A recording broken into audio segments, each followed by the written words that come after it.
إلهي عظم البلاء وبرح الخفاء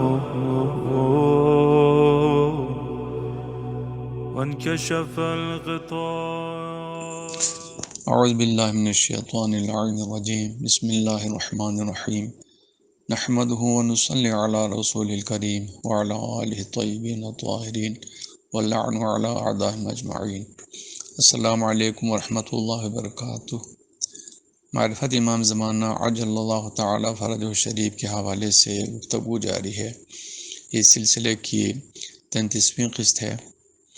گفتگو اس وقت اس موضوع پہ ہو رہی ہے کہ اگر انسان یہ خواہش کرے کہ وہ اپنے زمانے کے امام کی صحیح معرفت حاصل کر کے امام کا ناصر و مددگار بننا چاہے تو اس کے لیے کیا کرنا ہوگا. ظاہر ہے یہ چیزیں ہم اپنی مرضی سے یا اپنی سوچ سمجھ کے حساب سے طے نہیں کر سکتے. اس کے لیے ہمیں ثقلین کی ہدایت کی ضرورت ہوتی ہے. تو اس سلسلے میں جب ہم ثقلین کی طرف رجوع کرتے ہیں تو ہمیں امام جعفر صادق علیہ الصلوۃ والسلام کی طرف سے یہ ایک حدیث ملتی ہے جس کا تذکرہ اس سے پہلے بھی میں نے کیا تھا. امام نے فرمایا کہ جو شخص یہ خواہش رکھتا ہے کہ وہ ہمارے قائم کا ناصر بنے تو اس سے چاہیے کہ نمبر 1 فلینتظر، یعنی وہ انتظار کرے. اب ظاہر امام علیہ السلام نے جب فرمایا فلینتظر، اس کے معنی یہ ہے کہ صحیح طور سے انتظار کرے، صحیح طور سے منتظر بنے. کیونکہ جب تک انسان دل سے منتظر نہیں ہوگا، صرف ایسے ہی اوپر اوپر سے زبانی اور شیلو قسم کی جو فکر ہوگی اس کے تحت اگر ہم انتظار کریں گے تو امام علیہ السلام کے ناصرین میں ہم شمار نہیں ہو سکیں گے. تو لازمی ہے کہ ہم دل سے، جذبات سے اور پوری زندگی کے جو ہے نا وہ مقاصد کو سامنے رکھتے ہوئے ہم جو ہے نا انتظار کو اپنی زندگی کے ایک بڑا مقصد قرار دیں، تب جا کے ہم منتظر ہو سکتے ہیں. وجہ یہ کہ جب تک ہم انتظار کو اپنی زندگی میں مین اسٹریم نہیں کریں گے، اس کو ایک کنارے پہ رکھ لیں گے تو ہم اس کے لیے وہ کوشش نہیں کریں گے جو ہمیں کرنی چاہیے. اور اس کے لیے جب تک ہم بھرپور کوشش نہیں کریں گے تب تک ہم منتظر نہیں بن سکیں گے. اور دوسرا حکم امام علیہ السلام نے ہمیں یہ دیا کہ اللہ تعالیٰ کے حرام کے کاموں سے مکمل طور سے پرہیز کرو، ورع. اور تیسری بات امام علیہ السلام نے یہ فرمائی کہ تم حسن اخلاق اختیار کرو. تو اس وقت گفتگو حسن اخلاق ہی کے بارے میں ہو رہی ہے. پچھلے 3 قسطوں میں نے حسن اخلاق ہی کے ارد گرد گفتگو کی ہے.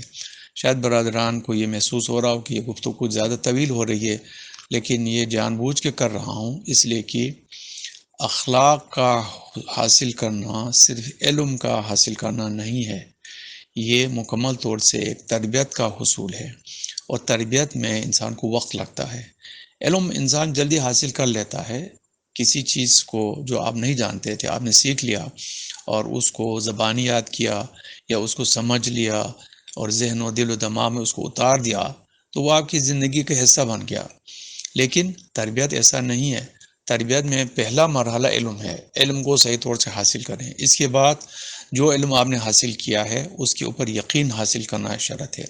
جب تک آپ کو یقین نہیں ہوگا آپ اس کے علم کے حساب سے اپنی زندگی تبدیل کرنے کے لیے تیار نہیں ہوں گے. اور جب آپ اپنی زندگی تبدیل کرنے کے لیے تیار ہوں گے تو پھر آپ جو نے ماضی میں جو عادتیں اپنائی ہوئی ہیں وہ آپ کے لیے رکاوٹ بنیں گی. تو ان عادتوں کے اوپر قابو پانا اور ان تمام عادتوں کی پیدا کردہ مشکلات سے نکال کے جو نئی حقیقت آپ نے علم کے ذریعے سے معلوم کی ہے اس پہ عمل پیرا ہونے کے لیے بہت زیادہ محنت کی ضرورت ہوتی ہے. اسی وجہ سے اس کے لیے دل گردے کی ضرورت ہوتی ہے. یہی وجہ ہے مشہور ہے کہ عادت کا تبدیل کرنا معجزے سے کم نہیں ہے. تو اس وجہ سے چونکہ یہ تربیت کی بات ہے اس لیے اس پہ جتنی زیادہ گفتگو ہو بہتر ہے تاکہ ہم جو کچھ ہم سمجھ رہے ہیں اس پہ ہمارا یقین بھی ہو. تو آج انشاءاللہ کوشش ہے کہ میں زندگی کے لیے جو بڑے مقاصد ہم نے طے کرنے ہیں اس کے اوپر گفتگو کروں۔ یہ گفتگو اس لیے ضروری ہے کہ میں نے عرض کیا کہ اخلاق میں ہم نے اپنی زندگی کی عادتوں کو تبدیل کرنا ہے، یہ اتنا آسان نہیں، بہت مشکل ہے۔ اگر ہم یہ کوشش کریں کہ علم اخلاق کے ماہرین نے انسان کی زندگی کے اندر اخلاق کو ٹھیک کرنے کے لیے جو اسٹیپس بتائے ہیں، طریقے بتائے ہیں، فرداً ہر اخلاقی برائی کو لے کے اس کو ٹھیک کرنا چاہیں اور اس کو حسن خلق میں تبدیل کرنا چاہیں، تو ہم شاید پوری زندگی میں ایک دو اخلاقی چیزیں بھی حاصل نہ کر پائیں صحیح طور سے۔ تو اس کے لیے پھر اللہ تعالیٰ نے ایک اور طریقہ ہمیں دیا ہوا ہے، اور معصومین نے اور ہمارے دین اسلام نے ہمیں اس چیز کی طرف رہنمائی کی ہے۔ تو اگر ہم اس کی طرف اس کو لے کے چلیں تو انشاءاللہ ہم جلد جو ہے نا وہ اپنے اخلاقی برائیوں کے پر قابو پا سکیں گے اور ہم اپنی پوری زندگی کو تبدیل کر سکیں گے۔ اس کے لیے ہمیں کیا کرنا پڑے گا؟ اس کے لیے ہمیں یہ کرنا ہوگا کہ ہم ایک لحاظ سے اپنی زندگی کے لیے ایک ویژننگ ایکسرسائز کریں۔ ویژننگ ایکسرسائز یعنی اپنی زندگی کے لیے یا اپنی پوری تقدیر کے لیے ہم ایک خواب دیکھیں کہ ہم بالآخر کہاں پہنچنا چاہتے ہیں، کیا بننا چاہتے ہیں۔ تو دیکھیں کہ آیا ہمارے پاس کوئی خواب ہے یا نہیں ہے۔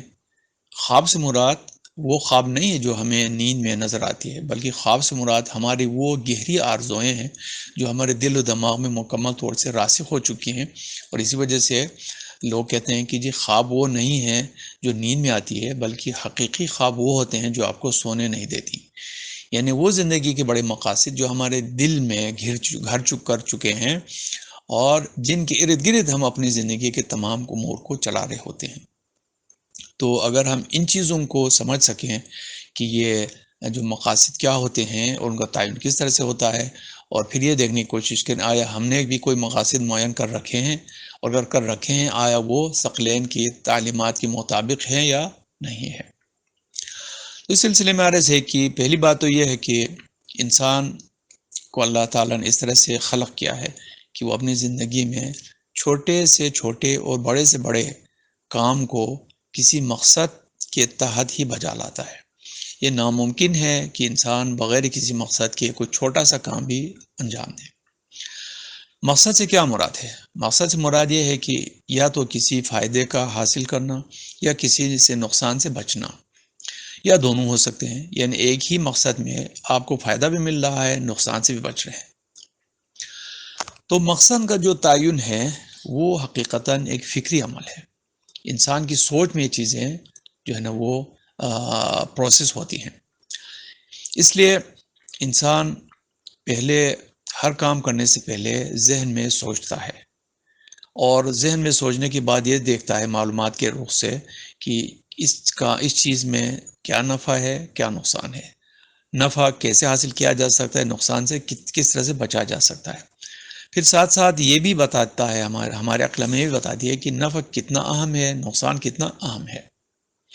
تو ان کا اندازہ کرنے کے بعد اس کے حساب سے انسان عمل انجام دیتا ہے۔ اور اس لیے بھی یہ کام کرنا ضروری ہے کہ انسان کے پاس محدود وقت ہے اور اس کے پاس وسائل بھی محدود ہیں، تو وہ ہر کام نہیں انجام دے سکتا، اس لیے اس کو سلیکٹیو ہونا پڑتا ہے۔ تو اس ذہنی پروسیس کی وجہ سے کہا جاتا ہے کہ انسان کے تمام اعمال ان سائڈ آؤٹ ہوتے ہیں، یعنی پہلے انسان اپنے ذہن کے اندر پلاننگ کرتا ہے، منصوبہ بندی کرتا ہے، سوچتا ہے، چاہے وہ کتنا ہی مختصر اور کتنا ہی سادہ ہی کیوں نہ ہو، لیکن اس بیسک پلاننگ کے بغیر جس میں ایک مقصد کا تعین ہوتا ہے، اور وہ مقصد اس لیے تعین ہوتا ہے کہ کیا فائدہ ہے، کیا نقصان ہے، ان کے حساب سے وہ مقصد تعین ہوتا ہے۔ پھر اس مقصد کو حاصل کرنے کے لیے یا کوئی کام کیا جاتا ہے یا کوئی کسی کام سے رک جاتا ہے انسان۔ تو یہ پروسیس جب تک ذہن میں نہ ہو انسان کوئی کام نہیں کر سکتا۔ تو یہ تو طے ہو گیا کہ انسان بغیر مقصد کے کوئی کام نہیں کرتا، اس کے معنی اس کے زندگی کے اندر بہت سارے مقاصد ہیں۔ لیکن سوال یہ ہے کہ کیا تمام مقاصد انسان کے یکساں ہوتے ہیں؟ جواب یہ ہے کہ نہیں، بلکہ ہر کام کے لحاظ سے مقاصد مختلف ہوتے ہیں۔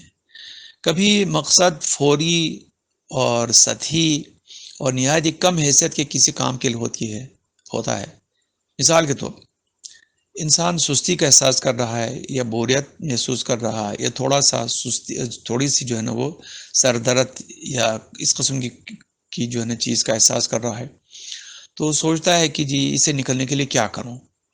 تو ایک طریقہ یہ ہے کہ جی ایک کپ اچھی چائے پی لی جائے تاکہ اس سے ذہنی موڑ سے نکل آ سکے. تو اب ظاہر اس نے پروسیس کیا ذہن میں پروسیس کرنے کے بعد اس کے خیال میں یہ بات آ گئی کہ میں چائے پیوں. چاہے بے شک وہ خود بنا کے پی لے یا کسی ہوٹل میں جا کے پیے یا کسی سے کہہ کے بنوا کے پیے، لیکن چائے پینا اس کا ایک مقصد ہو گیا. لیکن ظاہر ہے سستی سے نکلنے کے لیے، بوریت کو کم کرنے کے لیے ایک کپ چائے پینا اہمیت کے لحاظ سے اس کی زندگی میں کیا حیثیت اس کے رہے.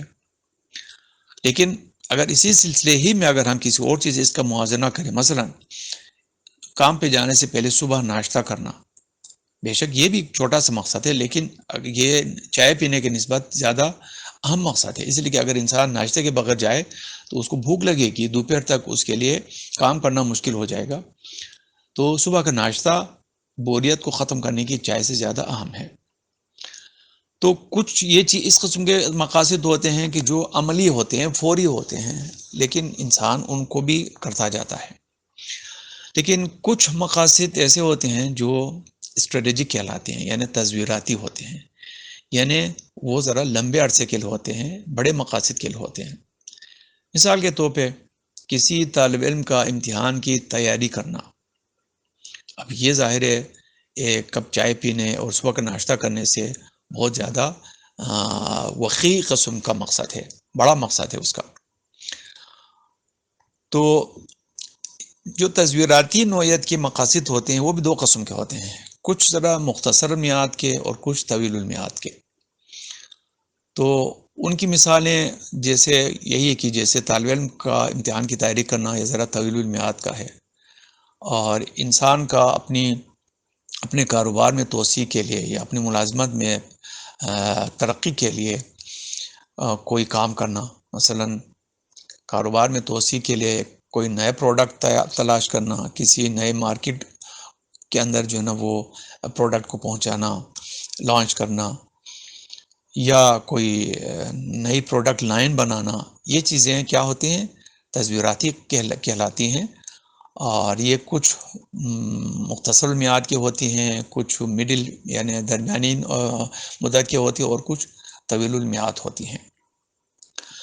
تو ان میں سے ہر مقصد اپنی جگہ اہم ہوتا ہے، لیکن ان کی اہمیت انسان کی مجموعی زندگی اور زندگی بھر کے بڑے مقاصد کے لیے معاون ہونے یا نہ ہونے کے لحاظ سے تفاوت رکھتے ہیں.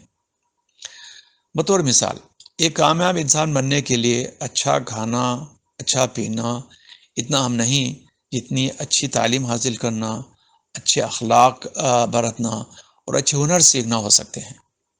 کھانا وہ روکھی سوکھی کھا کے بھی گزارا کر سکتا ہے، لیکن اگر تعلیم اس نے روکھی سوکھی حاصل کی، اخلاق حاصل کرنے میں اس نے جو ہے نا وہ 2 نمبری سے کام لیا، صحیح اخلاق نہیں سیکھا اور اچھے ہنر اس نے نہیں سیکھے، تو اس زندگی میں کبھی بھی ترقی نہیں کر سکتا.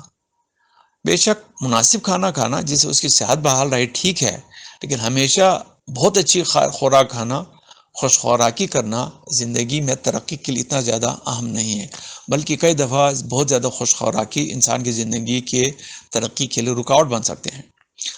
لہٰذا انسان کے لیے ضروری ہے کہ وہ اپنی زندگی کے تمام مقاصد پر غور و خوض کریں اور یہ سمجھنے کی کوشش کریں کہ آیا اس نے اپنی زندگی بھر کے لیے بڑے مقاصد معین کیے ہیں کہ نہیں کیے ہیں. اگر اس نے سوچ سمجھ کر خود سے اپنی زندگی کے لیے بڑے مقاصد معین کیے ہیں تو بہت اچھی بات ہے. اگر اس نے نہیں کیے ہیں تو کیا اس نے کسی سے نقل کیا ہے؟ یعنی خود سوچ کے نہیں کیا ہے، کسی دوسرے فرد کو یا چند دوسرے لوگوں کو یا اپنے دوستوں کو یا اپنے والدین کو یا فیملی کے کچھ لوگوں کو یا کسی استاد کو رول ماڈل بنا کے اس کی طرز زندگی، اس کے مقاصد کو آپ نے خود طے کیا ہے، یہ بھی ایک طریقہ ہو سکتا ہے. کیونکہ ضروری نہیں کہ انسان ہر چیز خود سوچ کے کرے، اکثر چیزیں انسان وہ دوسروں کے اچھے کاموں کو دیکھ کے سیکھ لیتا ہے، دوسروں کے برے کاموں کو دیکھ کے ان سے بچنے کی کوشش کرتا ہے. تو یہ بھی اپنی جگہ اچھی بات ہے اگر آپ نے کسی اچھے آدمی کے زندگی کے مقاصد کی نقل کی ہے تو. لیکن اگر یہ بھی نہ ہو کہ نہ آپ نے خود سوچ کے کوئی مقصد اپنی زندگی کے لیے طے کیا ہو، نہ آپ نے کسی سے سیکھ کے کیا ہو اور بغیر مقصد کی زندگی گزار رہے ہوں، تو اس کی معنی یہ بہت ہی خطرناک صورتحال ہے. انسان کو اس طرح سے اپنی زندگی دیر تک نہیں گزارنی چاہیے. اب آتے ہیں زندگی کے بڑے مقاصد کی طرف۔ زندگی کے جو بڑے مقاصد ہیں وہ 3 طرح کے ہو سکتے ہیں۔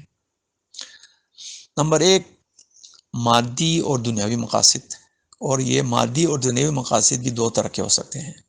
جیسے عرض کیا، ہلکے پھلکے اور مختصر المیعاد، یا جن کو ہم کہتے ہیں ٹیکٹیکل، عملی، اور طویل المیعاد اور اسٹریٹجک۔ تو ان میں بہت بڑا فرق ہے۔ طویل المیعاد اسٹریٹجک چیزیں وہ ہیں جو ہماری کامیابی اور ناکامیابی میں بہت زیادہ بنیادی کردار ادا کرتے ہیں، لیکن ٹیکٹیکل اور مختصر میعاد چیزوں کی اتنی اہمیت نہیں ہوتی ہے۔ یہ صرف انسان کو بڑے مقاصد کے حصول کے لیے تھوڑا بہت مدد دے رہی ہوتی ہیں، ان کی اپنی حیثیت اتنی زیادہ نہیں ہے۔ اس کے مقابلے میں جو طویل المیعاد ہمارے انسان کی زندگی کے مقاصد ہوتے ہیں، ان کی اہمیت بہت زیادہ اہم ہے۔ تو جیسے عرض کیا کہ دنیوی مقاصد یا تو مختصر المیعاد ہو سکتی ہیں یا طویل المیعاد ہو سکتی ہیں۔ تو مختصر المیعاد کی مثالیں جیسے روزانہ کا کھانا پینا، کہیں پر رہائش کے لیے بندوبست کرنا، لوگوں کے ساتھ رابطے میں رہنا، کمیونیکیشن کرنا، یہ چیزیں ٹیکنیکل قسم کی چیزیں ہیں۔ لیکن طویل المیعاد کاموں میں جیسے نوجوانوں کے لیے روزگار تلاش کرنا، روزگار تلاش کرنے سے پہلے اچھی تعلیم حاصل کرنا، تعلیم کو مکمل کرنا، کچھ اچھے ہنر سیکھ لینا، اور اگر ابھی موجودہ کوئی روزگار میں ہیں یا کوئی نوکری کر رہے ہیں تو اس روزگار کو توسیع دینا، نوکری میں ترقی حاصل کرنا۔ اسی طرح سے اپنی زندگی کو سیکیور کرنے کے لیے کوئی جائیداد بنانا، مکان بنانا، اسی طرح سے بچوں کے لیے اچھی تعلیم کا بندوبست کرنا، یہ چیزیں انسان کے طویل المیعاد جو ہے نا مقاصد میں شمار ہوتے ہیں۔ ان کے اوپر جو ہے نا انسان کی بنیادی طور سے مادی لحاظ سے، دنیاوی لحاظ سے کامیابی اور ناکامیابی کا دار و مدار ہوتا ہے۔ لیکن اخروی اور روحانی مقاصد یہ ان سے بالکل مختلف ہیں۔ اس سے مراد کیا ہے؟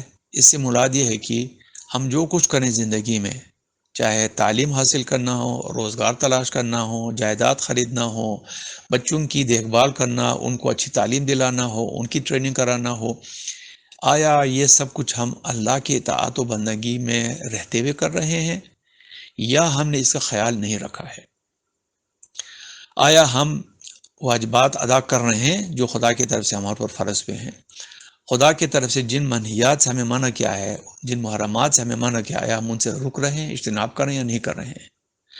خدا نے ہمیں جس طرح سے کہا ہے کہ خدا کے حقوق، بندوں کے حقوق، یعنی حقوق اللہ، حقوق الناس، ان کو ادا کرنا ہے، آیا ہم ان کا خیال کرتے ہوئے زندگی گزار رہے یا نہیں گزار رہے ہیں؟ تو یہ چیزیں ہماری اخروی اور روحانی مقاصد سے تعلق رکھتے ہیں۔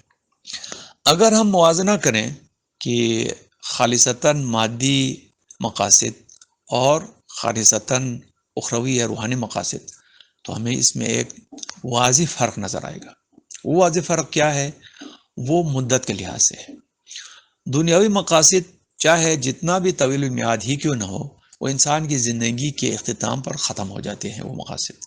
لیکن انسان کے روحانی مقاصد، اخروی مقاصد، یہ اسی دنیا میں بھی جاری رہتے ہیں، موت کے بعد برزخ میں بھی، اور قیامت میں، اور قیامت کے بعد حساب کتاب ہونے کے بعد جنت یا دوزخ جہاں بھی انسان پہنچ جائے وہاں تک اس کے روحانی مقاصد کی رسائی ہوتی ہے۔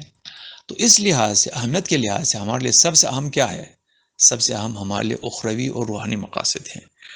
البتہ ان اخروی اور روحانی مقاصد کے حصول کے لیے دنیاوی زندگی میں صحت کے ساتھ، خوشی کے ساتھ اور عزت کے ساتھ زندہ رہنے کے لیے، اور یہاں پر اللہ تعالیٰ نے جو ذمہ داریاں ہمارے لگائی ہیں ان کو پورا کرنے کے لیے، جن میں خدا کے حقوق بھی ہیں، خلق خدا کے حقوق بھی ہیں، ان کو پورا کرنے کے لیے رزق روزی تلاش کرنا، کھانا پینا، مکان بنانا، یہ سب بھی ضروری ہے۔ لیکن ان چیزوں کو ہمیں جو ہے نا وہ اپنی ذات میں خود مقصد قرار نہیں دینا چاہیے، بلکہ یہ اپنی ذات میں خود مقصد نہیں ہے، یہ حقیقت میں ہماری اخروی اور روحانی زندگی کے مقاصد کے حصول کے لیے یہ زینے ہیں۔ منزل کیا ہے؟ منزل کچھ اور ہے۔ تو زندگی میں جو بے شمار ہمارے مقاصد ہیں، اور ان مقاصد کے حصول کے لیے ہم عملی اقدامات جو کرتے رہتے ہیں، لیکن در حقیقت ہر شخص کی زندگی میں کچھ بڑے مقاصد ہوتے ہیں جو اصلی اور حقیقی مقاصد ہوتے ہیں۔ یہ وہ مقاصد ہوتے ہیں جنہوں نے ہمارے ذہن و قلب کو گھیر رکھا ہے، اور یہ مقاصد ہمارے دل و دماغ میں گہری جڑیں رکھتے ہیں، اور یہی ہمارے اصلی مقاصد ہوتے ہیں۔ اور دراصل انہی مرکزی مقاصد کے حصول کے لیے ہم اس کے ارد گرد بے شمار چھوٹے بڑے مقاصد پورے کرتے رہتے ہیں۔ تو زندگی میں طے شدہ یہ بنیادی مقاصد وہ ہوتے ہیں جن پر ہماری زندگی گزرتی ہے، اور اسی پر ہماری موت واقع ہوتی ہے، اور پھر برزخ میں اور قیامت میں ہمارا حشر و نشر بھی انہی زندگی کے بنیادی مقاصد پر ہوتا ہے۔ جیسا کہ میں نے پچھلے گفتگو میں ایک حدیث ذکر کیا تھا، رسول کریم صلی اللہ علیہ وسلم نے فرمایا ہے کہ کما تعیشون تموتون و کما تموتون تحشرون، یعنی جس قسم کے مقاصد کو حاصل کرتے ہوئے تم زندگی گزارو گے، انہی مقاصد کے نتیجے کے اوپر تمہاری موت واقع ہوگی، اور انہی مقاصد کے نتیجے کے اوپر تمہارا حشر و نشر ہوگا۔ تو تم نے جس قسم کے مقاصد اپنے زندگی بھر کے لیے رکھے ہیں، اسی حساب سے تمہاری موت بھی ہوگی اور تمہارا حشر و نشر بھی ہوگا۔ اور اسی کو کہا گیا ہے کہ انسان اپنے اعمال کا رہین ہے، یعنی رہن میں ہے۔ جو کچھ وہ اس دنیا میں کرتا ہے اس کا وہ رہین ہوتا ہے، وہ اس سے الگ نہیں ہو سکتا ہے۔ اور جو کچھ وہ جو کرتا ہے، اعمال کرتا ہے، کس لیے کرتا ہے؟ بنیادی مقاصد کے حاصل کرنے کے لیے۔ تو گویا اعمال کا دار و مدار مقاصد کے اوپر ہوتے ہیں۔ تو اب سوال یہ ہے کہ کیا ہمیں معلوم ہے کہ ہماری زندگی کے بنیادی ترین مقاصد کیا ہونے چاہیے؟ کیا ہم میں سے ہر شخص نے جو یہ گفتگو سن رہے ہیں اپنے لیے خود سوچ سمجھ کر زندگی کے مقاصد طے کیے ہیں، یا ہم بھی بہت سارے دوسرے لوگوں کی طرح بھیڑ چال میں چل رہے ہیں کہ دنیا میں دوسرے لوگ جو کچھ کر رہے ہیں ہم بھی اندھادھند ان کی پیروی کیے جا رہے ہیں؟ بدقسمتی سے اکثر لوگ ایسے ہی ہوتے ہیں، اور وہ بھیڑ چال کے لفظ سے نفرت کرنے کے باوجود عملاً بھیڑ چال پر ہی عمل کر رہے ہوتے ہیں۔ لیکن اگر ہم بھیڑ چال ہی چلتے تو معاشرے کی غالب اکثریت اگر روحانی اور ابدی مقاصد کے تحت زندگی گزار رہے ہوں، یعنی وہ دیندار ہوں، وہ ثقلین کے طے کیے ہوئے مقاصد پر زندگی گزارنے والے لوگ ہوں، یعنی معاشرہ حقیقی اسلامی معاشرہ ہو، تو بھی ہم خوش قسمت ہیں، اس لیے کہ اس وقت ہم معاشرے کے عام ہوا کے رخ کو دیکھتے ہوئے ہم بھی انہی مقاصد کو اپنی زندگی کے لیے طے کر چکے ہوں گے۔ لیکن اگر معاشرہ مادی ہو چکا ہے، دنیوی ہو چکا ہے، اور یہاں پر خدائی مقاصد کم، شیطانی مقاصد زیادہ ہماری زندگی میں شامل ہو چکے ہیں، تو پھر بہت مشکل ہے۔ اس لیے کہ ہم نے معاشرے سے جن مقاصد کو اپنے لیے حاصل کیا ہوگا وہ ہمیں ممکن ہے جنت میں بھی پہنچا دے، لیکن بہت امکان یہ ہے کہ ہم جنت پہنچنے کے بجائے کہیں اور پہنچ جائیں۔ تو اگر ہم نے کوئی صحیح مقاصد اپنے لیے معین نہیں کیے ہیں، غلط مقاصد کے ارد گرد اپنی پوری زندگی گزاری ہے، تو کیا ہوگا؟ اس کو قرآن مجید اپنی ایک آیت کریمہ کے ذریعے سے ہمیں بیان کر رہا ہے۔ آیت کریمہ یہ ہے، بسم اللہ الرحمن الرحیم، والذین کفروا اعمالہم کسراب، وہ لوگ جنہوں نے کفر اختیار کیا ان کے اعمال اس سراب کی طرح ہے، بقیعہ، جو کسی چٹیل میدان میں ہو۔ بہت زیادہ تیز گرمی ہو اور انسان کسی صحرا میں ہو، اس کو سخت پیاس لگی ہو، تو انسان کو دور جو ہے نا وہ سراب نظر آتا ہے، یعنی ایسا لگتا ہے جیسے پانی ہے، پانی چمک رہا ہے۔ جب وہ بھاگتا ہوا اس جگہ پہنچ جاتا ہے تو دیکھتا ہے یہاں تو مٹی ہے، ریت ہے، اور یہ حقیقت میں سراب تھا، کچھ بھی نہیں ہے، چٹیل میدان ہے۔ تو قرآن کی آیت بھی اسی مثال کو پیش کرتے ہوئے ہمیں سمجھاتا ہے کہ والذین کفروا، جن لوگوں نے خدا کا انکار کیا، خدا کے پیغمبروں کا انکار کیا، خدا کے دین کا انکار کیا، اعمالہم کسراب، یہ بھی زندگی بھر کچھ نہ کچھ کرتے رہتے ہیں، ان کے بھی زندگی مقاصد ہوتے ہیں، لیکن انہوں نے جو کچھ کیا ہے وہ کیا ہے؟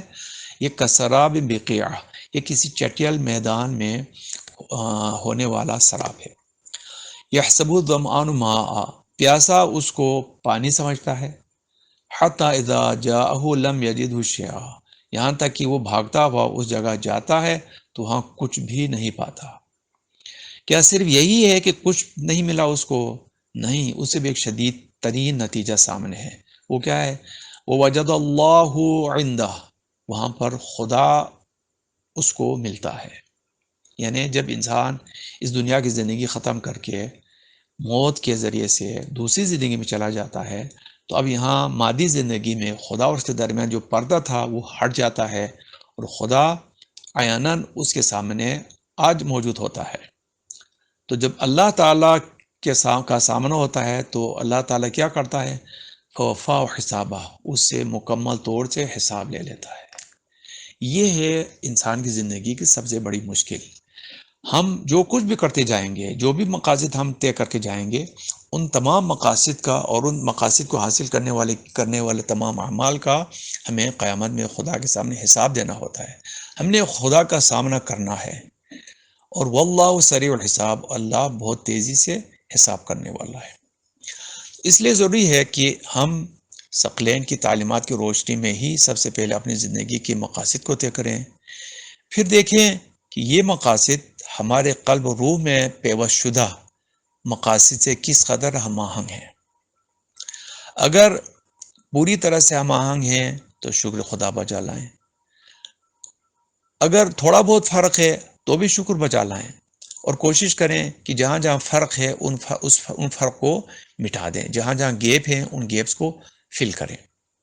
لیکن اگر فرق بہت زیادہ ہے یا خدا نخواستہ ان میں کوئی مماثلت ہی نہیں ہے، تب ہمیں بہت زیادہ پریشان ہونا چاہیے اور اپنے آپ کو دوش دینا چاہیے کہ ہم نے ابھی تک اپنے آپ کو کس طرح سے اندھیرے میں رکھا، اور فوراً خدا کے حضور توبہ کرنا چاہیے، اپنی غلطی کا اعتراف کرنا چاہیے، مکمل طور سے صحیح مقاصد کو سمجھ کر ان مقاصد کو اپنے ان غلط مقاصد کی جگہ ریپلیس کرنا چاہیے۔ کیونکہ جب تک ہم اپنی زندگی کے بڑے مقاصد کو تبدیل نہیں کرتے، اور اگر ہمارا کوئی زندگی کو بڑا مقصد نہیں ہے تو ہم ثقلین کی روشنی میں یعنی دین کی روشنی میں ہم اپنے لیے ان مقاصد کو تلاش کر کے ان کی پیروی کرنے کی کوشش نہیں کرتے ہیں، تب تک ہم نہ تو صحیح نیک اعمال بجا لا پائیں گے، اور اگر ہم نے کچھ نیک اعمال بجا بھی لائے تو وہ نیک اعمال اپنے صحیح مقاصد ہمیں دے نہیں پائیں گے۔ خدا نخواستہ ہو سکتا ہے کہ ہمارے سارے نیک اعمال جن کو ہم نے کیے ہیں وہ بھی اکارت چلے جائیں، اور جب ہم قیامت میں پہنچ جائیں تو نامہ اعمال میں سوائے برے اعمال کے کچھ بھی صحیح و سالم نہ ہو۔ تو اس لیے اپنے بنیادی زندگی کے مقاصد کو صحیح طور سے سمجھ کے طے کرنا نہایت اہم ہے، اور ضروری ہے کہ ہم ان مقاصد کو بھیڑ چال میں دنیا والوں سے سیکھ کے نہ طے کریں، اور نہ خود اپنی عقل سے طے کر کے سیکھنے کی کوشش کریں، بلکہ ہمیں دین کی تعلیمات کی روشنی میں ان مقاصد کو طے کرنا چاہیے۔ تو انشاءاللہ اگلی گفتگو میں ہم یہ گفتگو کریں گے کہ زندگی کے لیے ہمارے دین نے ہمارے لیے کون سے بڑے مقاصد معین کر رکھے ہیں، اور ان کے اوپر تفصیل سے گفتگو ہوگی، اور پھر کوشش کریں گے کہ ہم ان مقاصد کی روشنی میں اپنی موجودہ زندگی کے مقاصد کو جن کی ہم پیروی کر رہے ہیں موازنہ کریں، اور دیکھیں کہ ان کے درمیان آیا کوئی فرق ہے یا نہیں ہے۔ تو آپ بھی اگلے ہفتے تک سوچیں کہ حقیقت میں ہم نے اپنی زندگی کے کیا بنیادی مقاصد طے کر رکھے ہیں اور کن چیزوں کے ارد ہم جا رہے ہیں۔ تو زندگی کے جو مادی مقاصد ہیں ان کے بارے میں آپ کو کچھ بتاتا ہوں تاکہ آپ ان کے ارد گرد دیکھیں کہ آیا ہماری زندگی کے مقاصد انہی کے ارد گرد یا الگ ہے۔ دنیا مقاصد تین چیزوں کے ارد گرد گھومتے ہیں۔ پہلا مقصد دولت کمانا ہے، جس میں زر، زمین، بینک بیلنس، جائیداد وغیرہ وغیرہ، یہ سب دولت ہے۔ دوسرا مقصد طاقت حاصل کرنا۔ طاقت ہمیشہ انسان کسی ادارے کے ذریعے حاصل کرتا ہے۔ تو اگر وہ کسی ادارے کا ملازم ہے تو وہاں پر طاقت کا حصول یہ ہے کہ وہ اس ادارے میں اعلیٰ ترین مقام پہ پہنچ جائے. مثلا گورنمنٹ میں گریڈ 1 سے گریڈ 22 کی پوسٹیں ہیں تو کوشش کرتا ہے کہ انسان گریڈ 22 میں پہنچ جائے تاکہ وہ سب سے زیادہ طاقتور ہو. اسی طرح سے اپنے گھر کے اندر طاقت حاصل کرنا چاہتا ہے. اپنے معاشرے میں اگر کوئی اور اجتماعی ادارہ ہو اس میں کسی بڑے منصب پر پہنچ کر وہ طاقت حاصل کرنا چاہتا ہے. تو انسان کا ایک دوسرا مقصد کیا ہوتا ہے؟ طاقت، اپنے طاقت کا حصول. اور تیسری چیز ہے شہرت. انسان شہرت کا بھوکا ہے اور چاہتا ہے کہ لوگ اس کو مانیں، اس کو پسند کریں، اس کا ڈھنڈورا پیٹیں. تو یہ 3 چیزیں ہیں جو دنیاوی مقاصد ہیں: دولت، طاقت اور شہرت.